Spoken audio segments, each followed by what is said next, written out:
আছো? আশা করি তোমরা ভালো আছো, আমরাও ভালো আছি। আমার চ্যানেলে, সুলেখার চ্যানেলে তোমাদের স্বাগত, ওয়েলকাম। আর আজকে আমার মা আর না মা না সরি আমার দিদা আর আমার বড় মামার একটা রেসিপি তোমাদের কাছে শেয়ার করছি। কচুর শাক মানে কচুর পাতার একটা রেসিপি শেয়ার করছি। তোমরা স্কিপ করবে না বন্ধুরা, ফুল ভিডিও দেখতে থাকো। বাগানের একদম কচি কচি তোমার হচ্ছে কচু পাতা। আজকে একটা কচু পাতার রেসিপি তোমাদের কাছে শেয়ার করছি, ঠিক আছে? তোমরা ফুল ভিডিও দেখতে থাকবে, স্কিপ করবে না বন্ধুরা। দেখো একদম কচি কচু পাতা।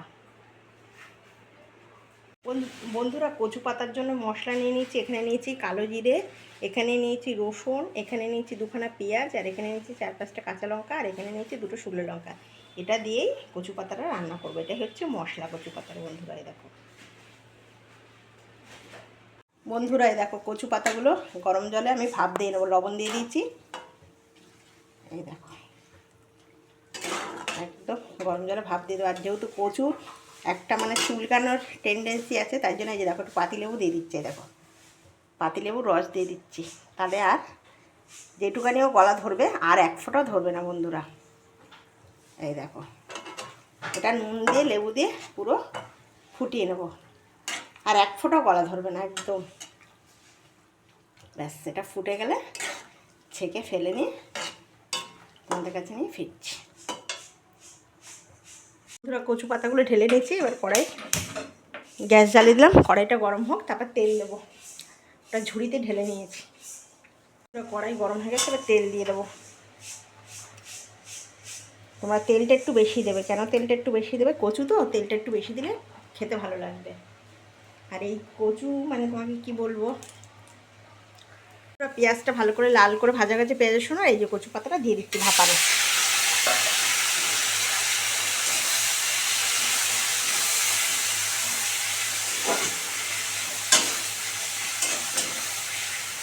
এর মধ্যে আমি নুন হলুদ দেবো, নুন হলুদ দিইনি। এই যে 1 চামচ লবণ দিলাম। আর দেবো না, কেন ভাপানোর সময় আমি দিয়েছি লবণ।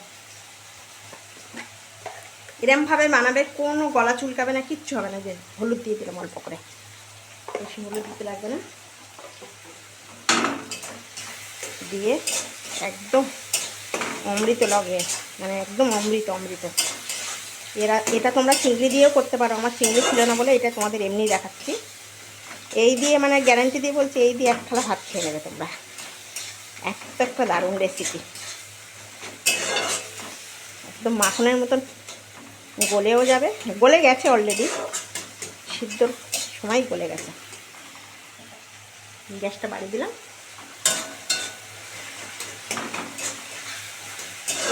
মামা দিদা এত মিস করি না এগুলো। মামারা দিদারা মানে এত ভালো বানাতেন না। তখন পুকুরের মাছ আমাদের 3টে পুকুর ছিল বড় বড়। এখন আর মামারা নেই, সব ভাগবটারা হয়ে গেছে। দাদারা যে যার মতন ভাগবটারা করে নিয়েছে। 3খানা বড় বড় পুকুর ছিল আমাদের। গেলেই বড় বড় কাতলা, একটা করে কাতলা 5 কিলো 6 কিলো মামারা তুলতো। আর যতবার যাবো শুধু খালি জিজ্ঞাসা করতো, তোমাদের প্রিয় খাবার কি বলো, তোমরা কি খেতে ভালোবাসো বলো।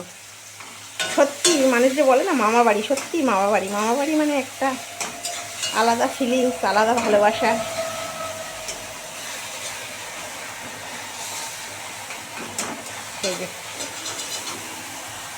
বন্ধুরা একদম রেডি হয়ে গেল কচু পাতা। এটা আমি নিয়ে তোমাদের কাছে সার্ভ করছি। একদম রেডি, দেখেছো? একদম 5 মিনিটের মধ্যে হয়ে গেল আমার বাগানের কচু পাতা, একদম রেডি। এবার নিয়ে সার্ভ করছি। কচু পাতা রেডি হয়ে গেছে। এইভাবে বানিয়ে খাবে, একদম অসাধারণ একটা রেসিপি তোমাদের কাছে শেয়ার করলাম। এই দিয়ে তোমরা মাছ মাংস কিচ্ছু চাইবে না, বলবে এটা দিয়েই তোমরা একদম গরম গরম ভাত 1 থালা খেয়ে নেবে বন্ধুরা। এত সুন্দর। এটা আমার দিদার হাতের রেসিপি, আমার মামার হাতের রেসিপি, তাই তোমাদের কাছে একটু শেয়ার করলাম। মামা বাড়িতে গেলে এই রেসিপিটা চাইতাম খেতে। মামার কাছে বলতাম, বড় মামার কাছে বলতাম, দিদার কাছে বলতাম, দিদিন ওটা করো না, এই রান্নাটা অসাধারণ। আর মামা করতো না, চিংড়ি ভাজা দিত এটার মধ্যে। বন্ধুরা রেডি হয়ে গেল কচু পাতার রেসিপি। এই রেসিপি যদি তোমাদের ভালো লাগে প্লিজ একটা লাইক করে দিও, সাবস্ক্রাইব করে দিও, আর সবার সঙ্গে শেয়ার করে দিও বন্ধুদের সঙ্গে। আর তোমরা খুব ভালো থেকো। আর এটা আমার বড় মামার রেসিপি তোমাদের কাছে শেয়ার করলাম। কেমন লাগলো কমেন্ট করে জানাবে বন্ধুরা। খুব ভালো থাকবে। নমস্কার।